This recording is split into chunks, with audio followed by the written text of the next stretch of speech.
Hi, Dr. Centeno, and thanks for joining us today. I am in the office today, and in fact, my head's a little spinning because I was just putting together a lecture in Spanish for a orthobiologics conference in Spain.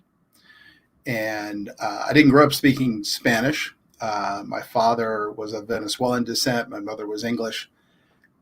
Meaning spoke English, but I did pick up some along the way. So I took on the challenge of trying to do this in Spanish. So my head is kind of between Spanish and English right now. So I apologize. But today we're going to be talking not about that. We're going to be talking about the occipital nerves and what we call a C2 car wash, and basically going over third occipital nerve as well as greater occipital nerve hydrodissection in craniocervical instability or headache patients. And so I'll give a short lecture on that, and then we'll go to questions. In the meantime, this could be fun here. So this is my Spanish lecture here. On the difference in cost and economic analysis between orthopedic surgery and interventional orthobiologics. So not at all the topic today. We're going to be talking, we switch the share before I confuse too many people here. I just thought that would be fun to look at. I will go ahead and get up the right lecture here.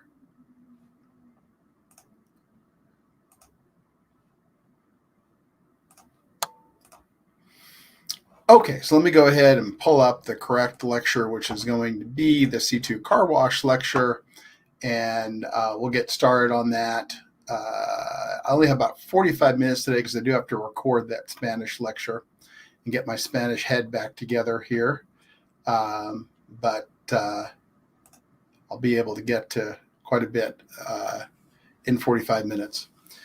So title today is CCI and the occipital nerves. What is the C2 car wash, greater occipital nerve, and third occipital nerve hydrodissection. So headaches are very common in craniocervical instability patients. This is, I think, many of you that watch this feed regularly have seen CCI symptoms here from 101 CCI patients. The size of these words has to do with the frequency of reporting in CCI, and headache is sort of that top tier type symptoms. So almost all patients have CCI and headache, but not all. Some don't have headache, but it's a super common symptom. So there are structures in the upper neck that can cause headaches. We've got the occipital nerves. We've got the upper neck facet joints, 0-1, 1-2, 2-3. We've got the rectus capitis posterior minor muscles that jacks into the dura, also the vertebrodural ligament. We can have IJV compression as well, and we can have swollen upper cervical bursas. Now, today we'll focus on the greater and the third occipital nerves, so what we call the GON, greater occipital nerve, and TON, third occipital nerve. The occipital nerve supplies sensation to the head, so when they're irritated, they can cause headaches. And this is often called occipital neuralgia, just as a general term. It just means literally the occipital nerves are pissed off in Latin. For the GON and TON, again, GON is greater occipital nerve. TON is third occipital nerve. There's also an LON, lesser occipital nerve. So in the midline, we've got the third occipital nerve. If you go out a little bit, you've got the greater occipital nerve. If you go out a little bit more, you've got the lesser occipital nerve. So where do these nerves live? They live in the back of the head. And again, going from the midline, we've got the third occipital nerve, then the greater occipital nerve, then the lesser occipital nerve. And for some reason, that one is not accurate. So I'm going to fix that on the fly here, guys. This lesser occipital nerve is out there. Sorry about that. Okay, now it's right. Lesser occipital nerve out, most lateral, then greater occipital nerve, then third occipital nerve. So is there a way to treat the greater and third occipital nerve in one fell swoop? Normally, what we do to treat these nerves, well, just around the country, the most common thing is a doctor will kind of blindly inject some steroid somewhere in the vicinity of the nerve. Sometimes that'll be done with ultrasound guidance to better see the nerve. We don't do that because injection of steroids can damage the local tissues. While it's a potent anti-inflammatory, it's generally not a good thing to do to somebody. What is a good thing to do to someone is to use platelet growth factors there, because that's been shown in things like carpal tunnel syndrome to help the nerve recover. So normally that's done with injecting one nerve at a time, but there is a way that through a single injection, you can treat both the greater occipital nerve and the third occipital nerve. And I call this a C2CW. So if you're in our clinic and you hear me telling that to the scribe or assistant, a C2CW, that stands for C2 car wash. Now, why do I call it that? It just means that we're hydrodissecting along a tissue plane in C2 that can get both nerves.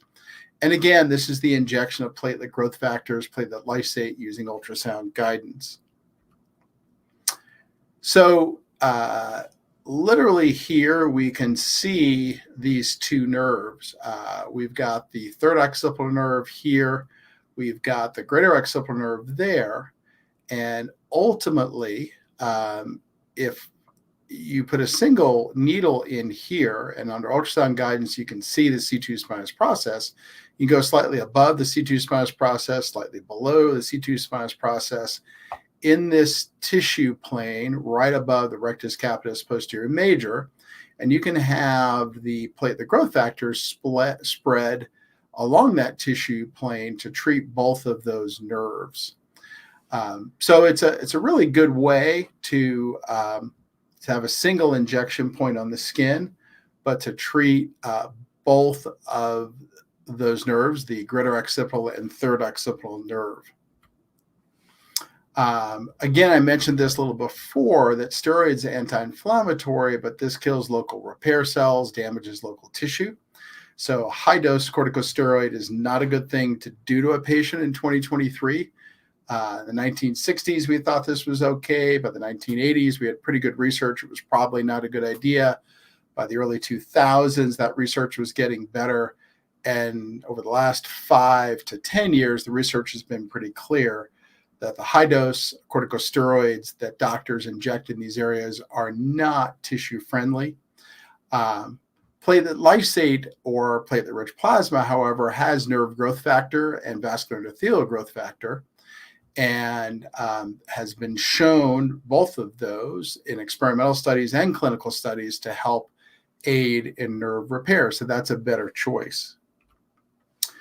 A word of caution is the vertebral artery that supplies blood to the back of the brain is relatively close. So this should only be formed, or this procedure should only be performed by a physician super specialist who has advanced ultrasound skills, because you've got to make sure you're on the right tissue plane. You've got to make sure you know where your needle is at all times, and it can be done very safely. But if you lose track of your needle tip and you would happen to inject into that vertebral artery that supplies blood to the back of the brain, that's a bad day for everybody. So in summary, if during your initial evaluation you hear me use the term C2CW, this is the procedure we're referring to. The goal is to treat and help the irritated third occipital nerve, or TON, and greater occipital nerve, or GON. You might also hear those terms being used during initial evaluation as well.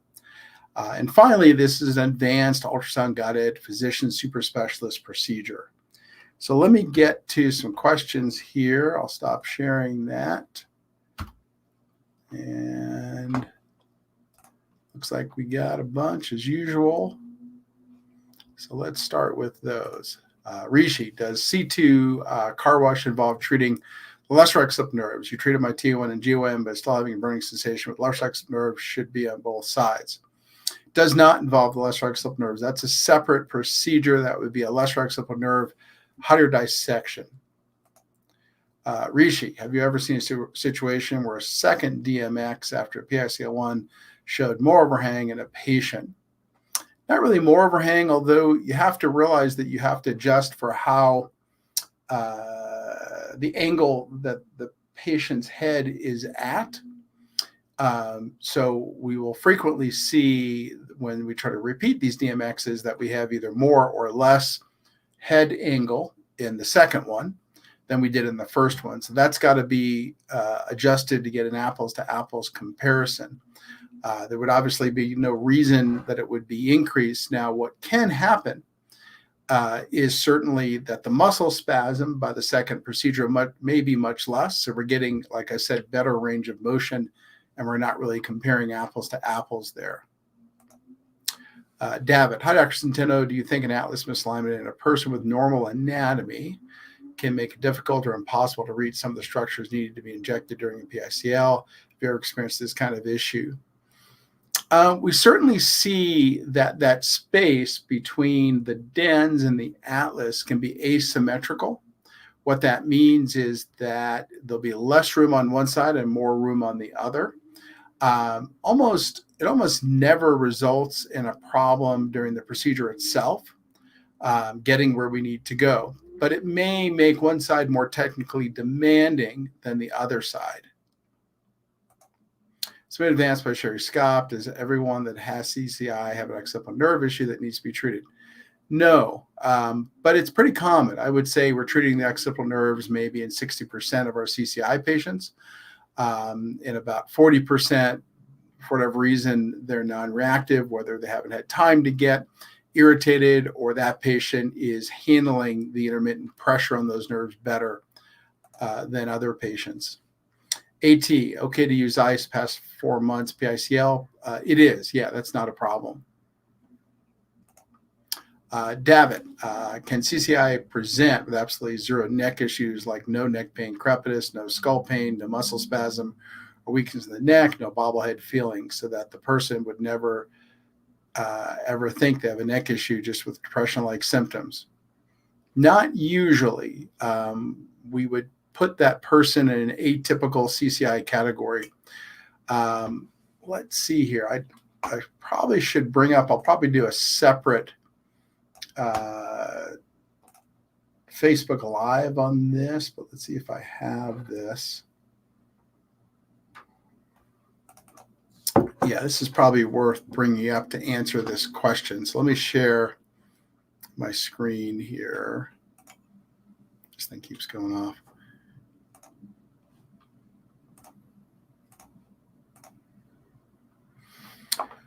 Okay, so this is what we use to determine the likelihood of symptomatic CCI. So there needs to, and I've said this a lot, now using this during telemedicine evals to have patients try to quickly understand what it is we're talking about.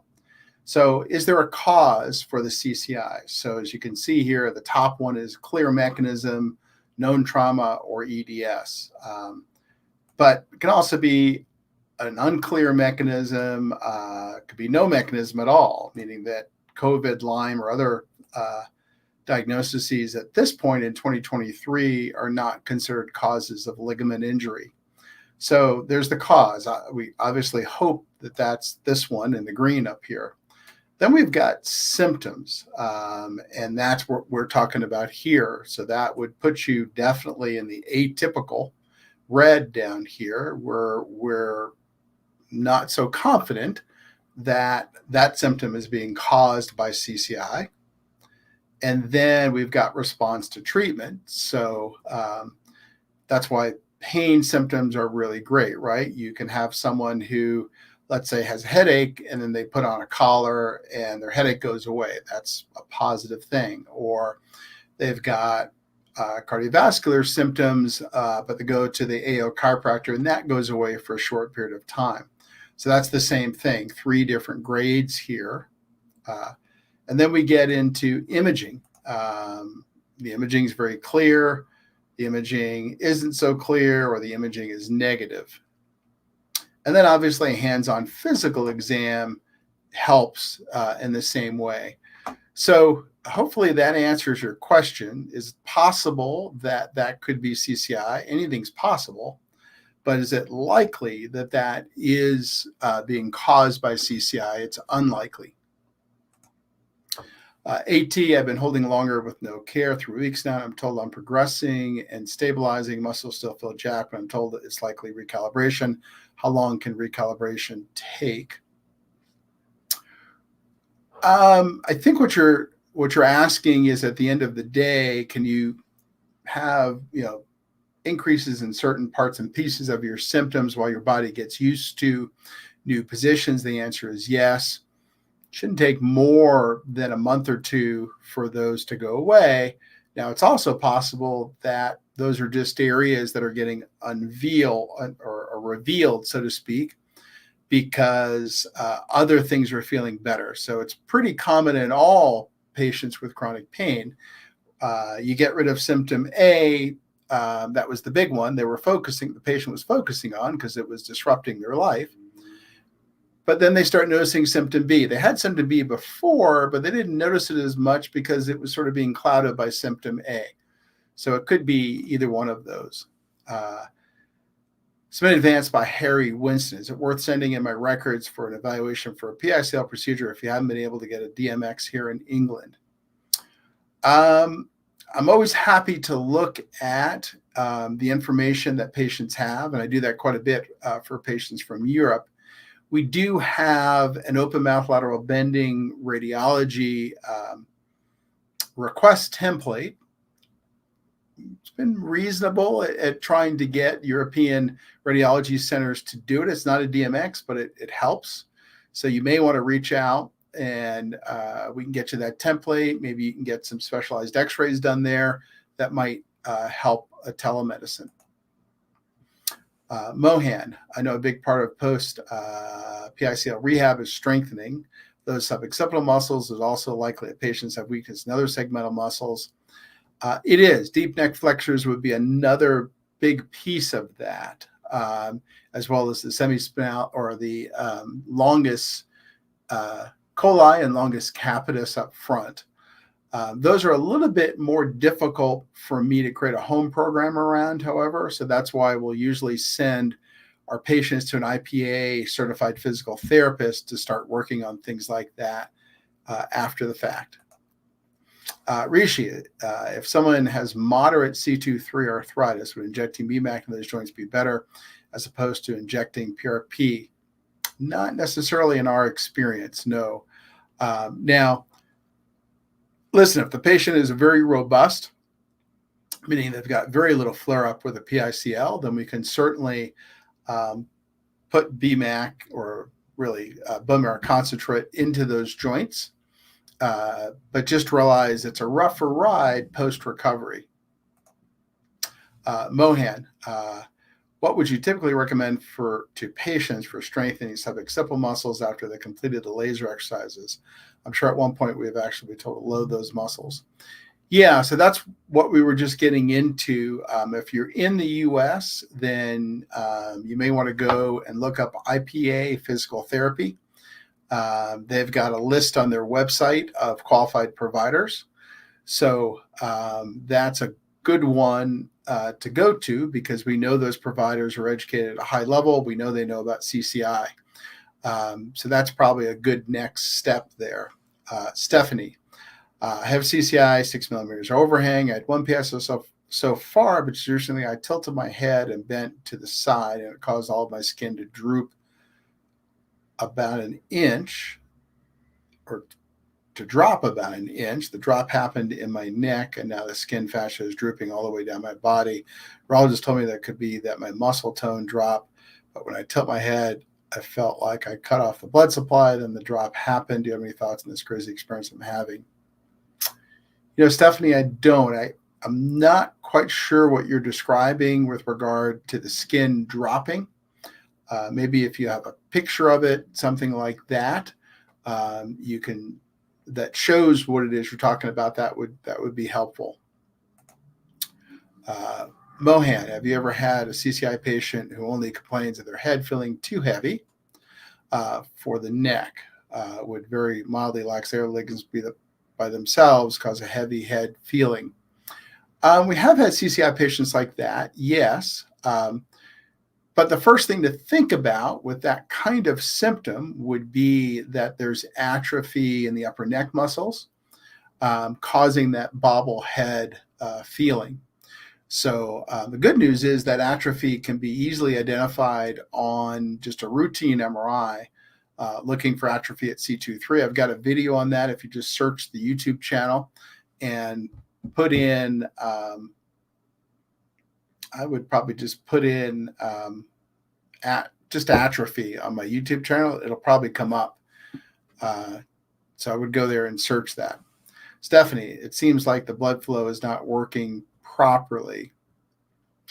Yeah, Stephanie, I'd have to know more about that to answer those questions. Brendan, Dr. Centeno, with all this talk of instability caused by sometimes seemingly small tweaks, how do people like boxers withstand such dramatic hits constantly? Yeah, well, they train for it, right? They move their way up. Well, they start as normal, healthy people with normal, healthy musculature. They move up through those ranks, getting hit harder and harder and harder and harder, more and more and more. And so their body gets trained for that. Those muscles that protect that area get quite developed. Having said that, as we know now, quite a bit of those athletes, or quite a few of those athletes, get injured permanently.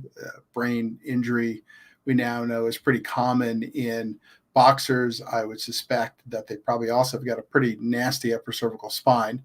I don't treat many boxers, so I can't really tell you too much more about that. But I think what you're hearing in the CCI community is people who have both weak muscles and weak ligaments, so it's going to get tweaked pretty commonly and with low levels of force. Stephanie, I have to do shrugs around 6 hours a day in order to push the blood up into my neck. If I don't, my eyesight will start to get blurry. I'll start having funny, and my speech will start to slow, and my left leg will droop, and I lose contact with it. Yeah, Stephanie, best to reach out to your treating doctor. So if you need some additional imaging to look at blood flow, that would be helpful. But I would reach out to your treating doctor via email so that can be looked into more. Rishi, is it true that occipital nerves take much longer time to heal after compression and inflammation? In some cases, take months or years to heal. That hasn't been our experience, Rishi. Usually we can get occipital nerves calmed down pretty quickly within a few months. John Jameson, hi, Dr. Centeno. Hello, John. AT, Doc, just to provide a quick update, doing CBP and focusing on treating hypomobility in lower areas. Slowly tension improving and pulling less on upper cervical spine very soon to start traction component. Gotcha. I'm assuming you mean the forward traction component of the CBP, which is a good idea if you've worked up to it. Rishi, does your clinic do occipital nerve hydrodissection as a single procedure without the PICL? Sure. Yeah, we do. John Centeno, I have severe paresthesia, hyperalgesia in my feet, right, and left, following a multi-partial laminectomy lumbar spine. Any recommendations? Yeah, it sounds like there could be some nerve injury there. So again, would need to look at imaging, hands-on physical exam. Usually in those cases, many times we would inject platelet growth factors around those nerves. So that would be a transforaminal epidural L5S1, S1 with high dose platelet lysate, usually. But again, don't hold me to that. I haven't looked at your records. That's just in general what we would do in that clinical scenario. Brendan, Dr. Centeno, chatting with others in the CCI group, a lot of us have an increase of neurosymptoms with caffeine intake. You know why this would be decreased blood flow. Increase in neurosymptoms. Maybe just put down what you consider neurosymptoms, just because we have a lot of patients who have a lot of different symptoms within that subcategory that I wouldn't necessarily consider in that category. So tell me which symptoms you guys were talking about, and I'll certainly try to answer that. Mohan, you wrote a blog on a lady with chronic whiplash that presented to you wearing a soft collar for 2 years all day. She couldn't hold her head up. She did well after 6 weeks of Egoscue. How did she do? I don't remember that one, Mohan. So maybe send me an email with the link, and I can try to recall. Way back when, I would put patient initials in there so I could at least try to find those patients. Adina Fira, if I had high translational BDI, difference reflection extension, when doing supine cine MRI, does necessarily mean there's high translational BDI with upright cine MRI, or is it possible that muscles intervene somewhat? Yeah, so you would certainly want to do an upright MRI, because I think you're right. Many times the muscles will help protect that. So that sounds like a good application for upright flexion extension MRI. Airborne, is injecting near or into the spine without fully sedated anesthesia dangerous? The physician is in the Regenix network. It's not, but a lot depends on where you're injecting and the patient, right?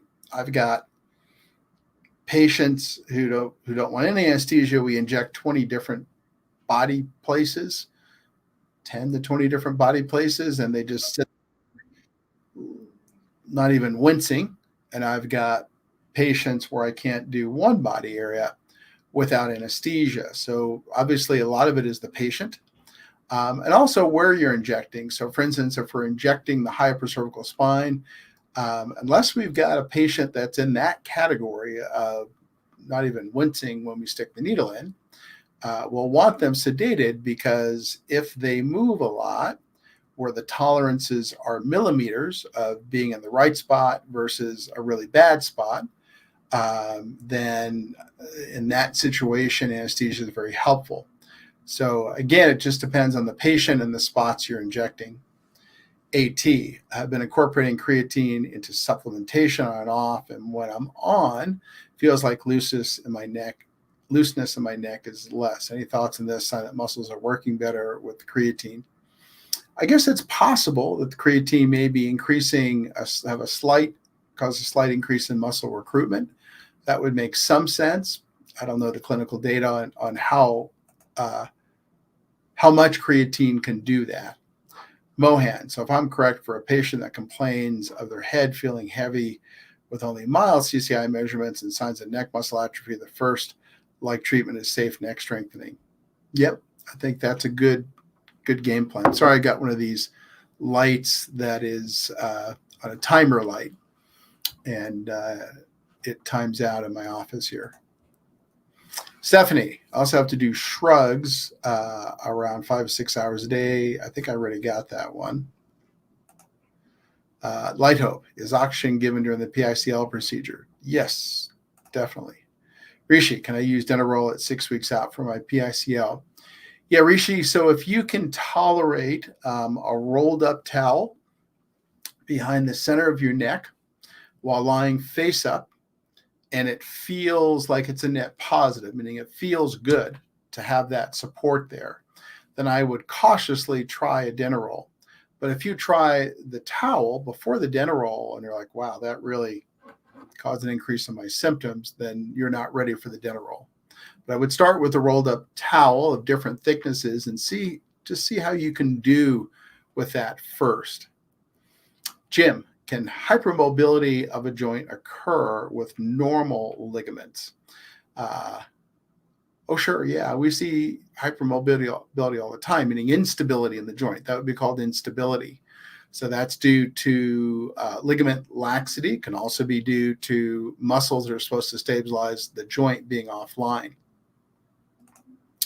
Rishi, I can't buy the laser or clock poster as these are sold out everywhere. What exercises would you recommend in this case? The laser pointer is sold out everywhere. That's an interesting one. Haven't seen that issue before. Let's see. So just realize that I think there's a system you can buy, and that's different from just looking on Amazon.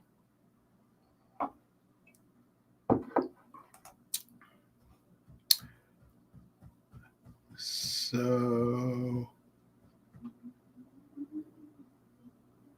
yeah, it doesn't look like it's sold out.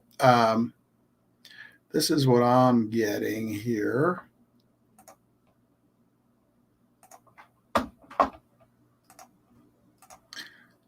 So this is the inexpensive one that we usually recommend, and looks like it's still available. Now it may be sold out in the UK. I guess that's possible. Because I think you're from the UK.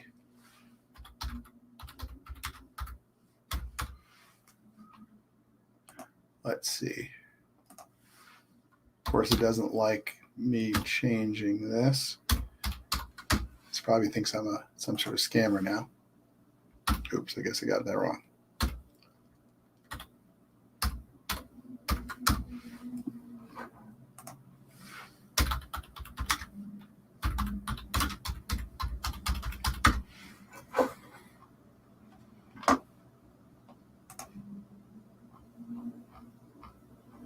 Looks like it's harder to get in the UK, but probably what I would do, Rishi, I mean, literally, it'd be pretty easy. Just buy a laser pointer and skull cap, duct tape it to the skull cap. Obviously calibrate it to make sure that when you're straight, it's straight. But I would do that. The posters are obviously, things you got to get printed from the file. But as far as the laser headgear, that'd be pretty easy to make. Airborne. How long before an athlete can return to normal training after Regenix PRP injections? Depends on what it is we're treating. Is the joint stable or unstable? In a stable joint, it's really activity is tolerated. So, for example, I got my knee LCL injected and iliotibial band at the knee. I was working out the next day because I didn't have really any pain from the procedure, so it was activity as tolerated. Now, if I had an unstable joint, let's say I had an ACL tear that was pretty substantial, my joint was moving around, then I would have certainly needed to take a few weeks off and then get slowly back with a knee brace. So it all comes down to, is that joint stable? Brendan, neurosymptoms reported: increased blurry vision, brain fog, dizziness, tinnitus, eye twitching. Yeah, I mean, outside of that being sympathetically mediated and caffeine upregulating the sympathetic tone, I mean, that's my guess, but I'm not sure about that. Eric, could the improvement due to creatine be related to increased water retention? Could be, sure. Jim, this is for Mohan. I pretty much resolved my bobblehead feeling by working the atrophied muscles that were on the MRI, but you have to be patient. It took me 8-9 weeks to see improvement, 8 months total. Thanks, Jim, for that info. That'll be very helpful for that other patient. Stephanie, can I read the last text I wrote? It's a little different with different symptoms that I mentioned. I don't know how that works on your end. Let's see if I can do it on my end. I think that's the last one that you had up here.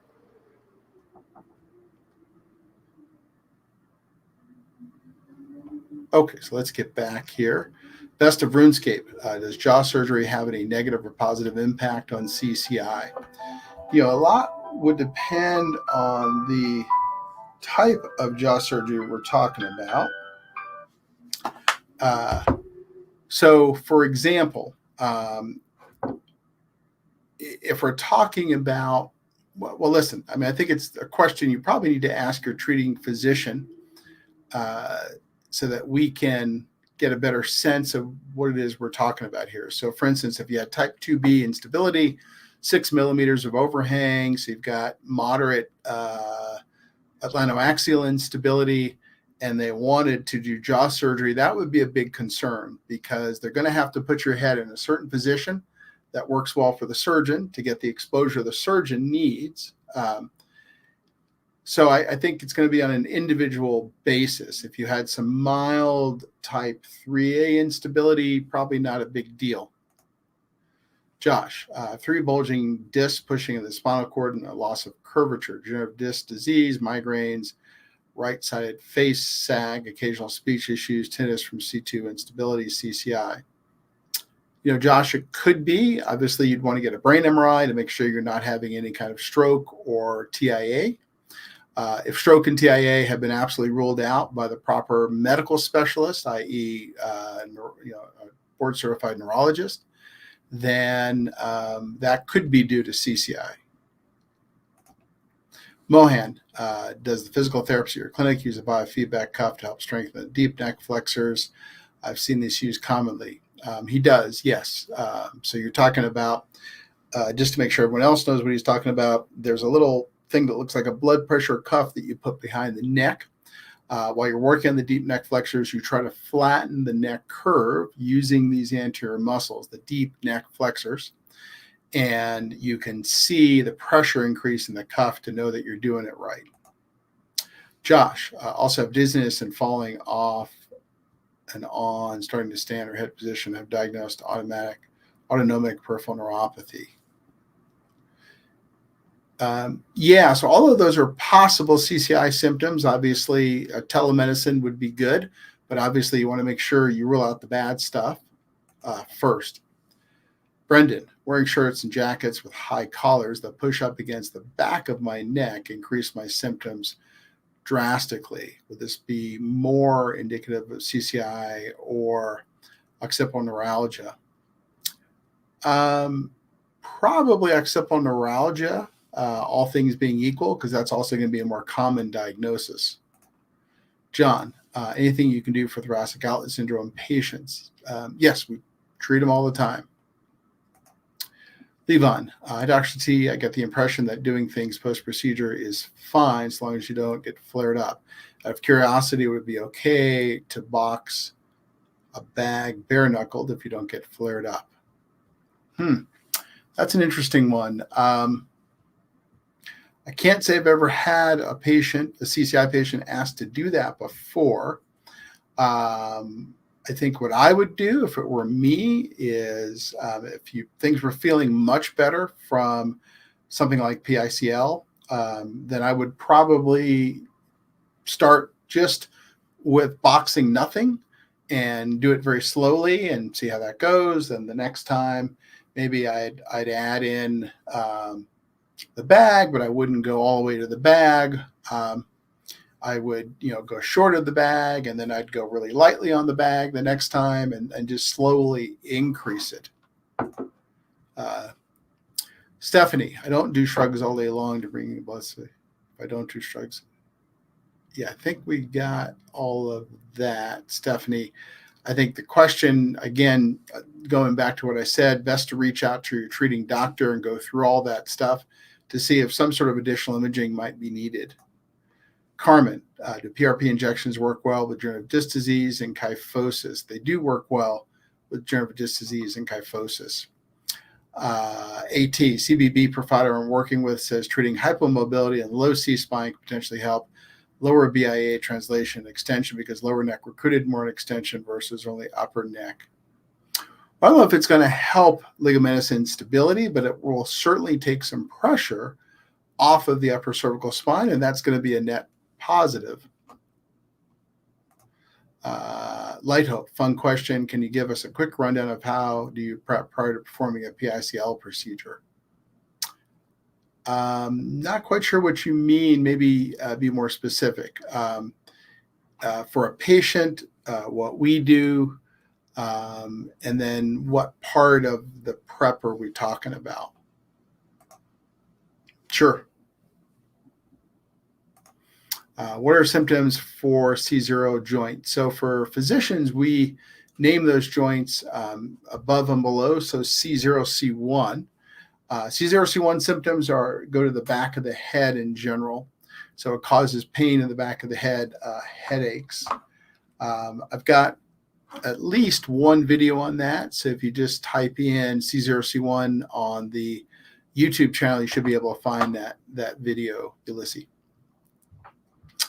Okay, so we're at 1:41. I've got to be done by 1:45 because I got to switch into my Spanish and try to do that lecture, parts in Spanish and parts in English. So I'm going to just take a few more questions. If anyone has any more questions out there, any more questions? So here's one here, years of MRI of the brain, cervical spine, thoracic spine, negative brain MRI results on neurosurgeon 1.5 years from say, I don't know what to do for you. This is all military VA related. Yeah, so then I think certainly getting worked up for CCI to see if it's CCI would be pretty reasonable given what you're saying. Ash, can diagnostic workup for headache be done a day before PICL, i.e. to see if it's joint or occipital nerve causing severe headaches?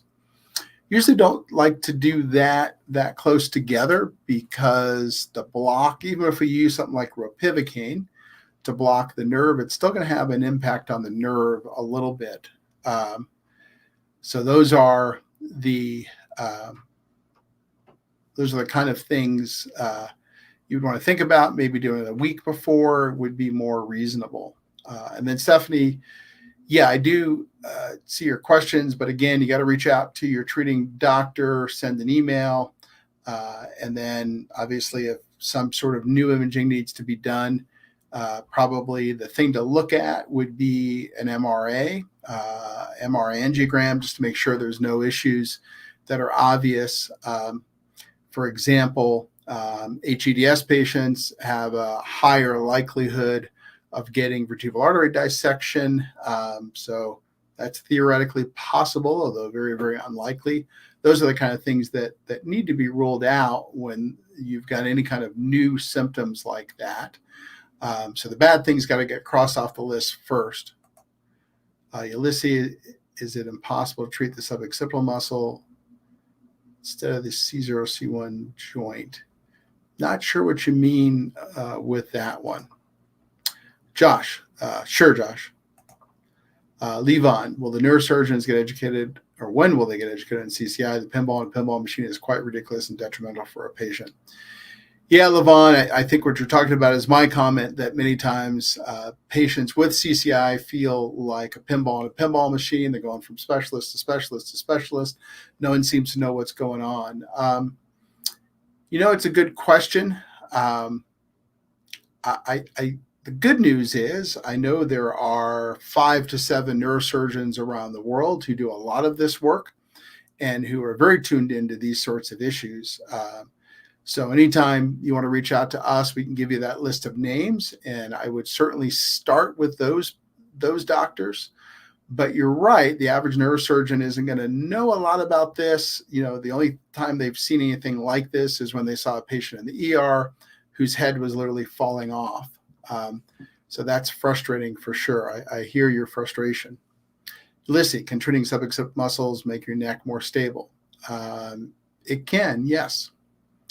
Okay, guys, so it's coming up on 1:45 here my time. I've got to, again, do this, or at least attempt to, in my really poor Spanish, do this lecture for the Spanish conference, or this conference in Spain. So thank you so much for watching today. I want you to have a great weekend. I will be here next week. We'll have another interesting topic, and we'll get to a lot more questions. So thank you for the questions today, and thank you for your time.